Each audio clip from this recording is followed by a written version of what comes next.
आपको देते चले, बुशरा बीबी ने खुद को जो है वो सरेंडर कर दिया अदालत के सामने और गिरफ्तारी दे दी है। कुछ ही देर पहले वो अडयाला जेल पहुंची थी। उनकी अदम मौजूदगी पर 14 साल सजा सुनाई गई थी बुशरा बीबी को और बुशरा बीबी ने अडयाला जेल में अपनी गिरफ्तारी दे दी है।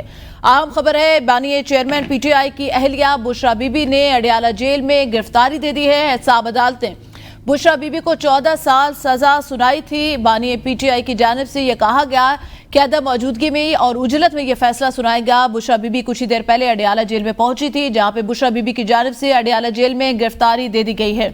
खालिद जमील हमारे साथ मौजूद है, ब्यूरो चीफ इस्लामाबाद।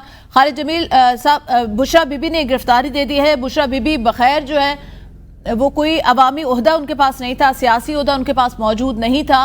कैसा देख रहे हैं आप इस फैसले को? खालिद जमील से हमारा राब्ता मुनक़ता हो चुका है। जमशेद कादिर हमारे साथ मौजूद है। जमशेद कादिर, बताइएगा, बुशरा बीबी ने गिरफ्तारी दे दी है अडयाला जेल के अंदर जाकर। जी बिल्कुल, गुज़श्ता जो 1 घंटे के पहले ही जो है वो एहतसाब अदालत की जानिब से बुशरा बीबी को 14 साल कैद सुनाई गई थी, जिसके बाद बुशरा बीबी ने अब सरेंडर कर दिया है। वो अब से कुछ देर पहले ही जो है वो अडयाला जेल पहुंच गई थी, क्योंकि बुशरा बीबी को सजा सुनाई गई थी और वो गुज़श्ता रोज भी गिरफ्तारी देने पर आमादा थी।